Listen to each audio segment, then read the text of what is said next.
Dragon भर्खर रोपेको अवस्था छ हैन यसरी। अनि यहाँ फेरि पोहोर 1 वर्ष भयो यत्रो हुँदैछ हैन, यति छ। कोही चाहिँ सानै छन्, कोही मजाले ठुलो भइसकेको छ। त्यहाँ भयो, यहाँ भयो, यता पनि छ। अनि यहाँ मेवा छ। आहा, यो हुँदैछ। कोही फल्दैछन् मजाले। टनटन।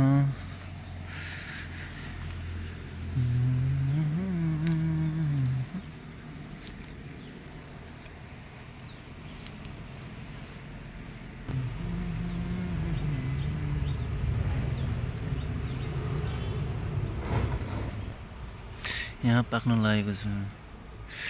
अर्को बोटमा चाहिँ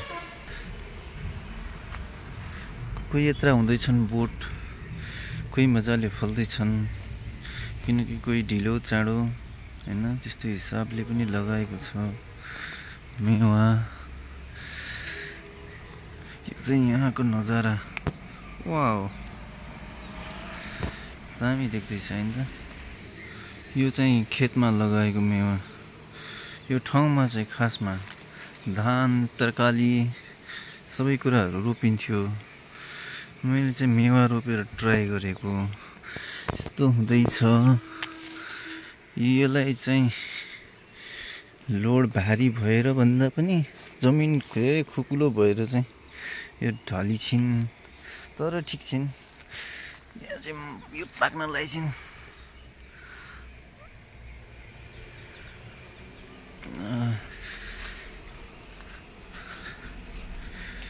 यहाँ पनि राम्रै छ। यसको चाहिँ यहाँ खाली भएर माथि गएर बल्ल हाल्दैछ हैन। यसले चाहिँ तलदेखि नै सरल कर्भ स्टाइलमा। सबैभन्दा ठुलो चाहिँ यो छ। बोट पनि ठुलो छ, फ्रुट्स पनि लास्ट ठुलो छ।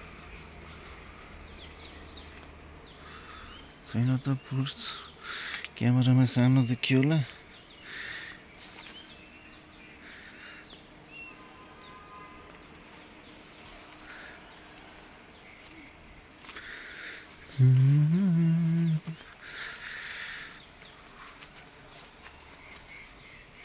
यताबाट लिएर यता पनि छ अन्त यतातिर पनि हेरौँ।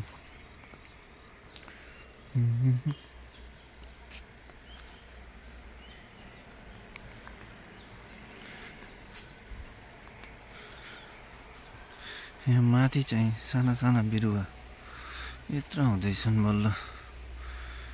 भरि लगेको छ।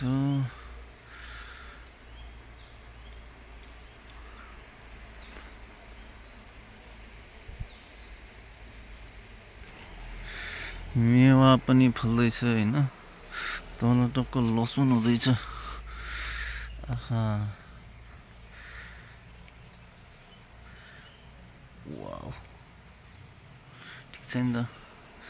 ल गाइज, यही नै हो मेरो काम।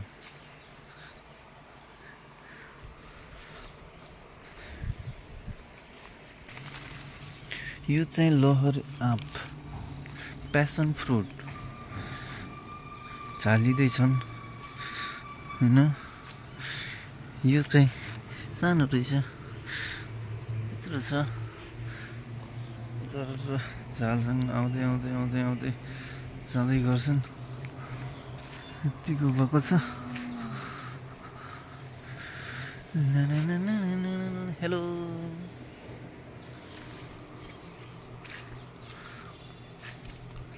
यतातिर अलि झाल्ले छ हैन, मजाले।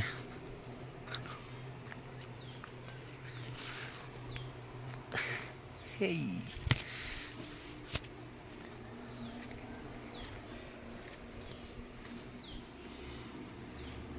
न त यही हो कुराकानी।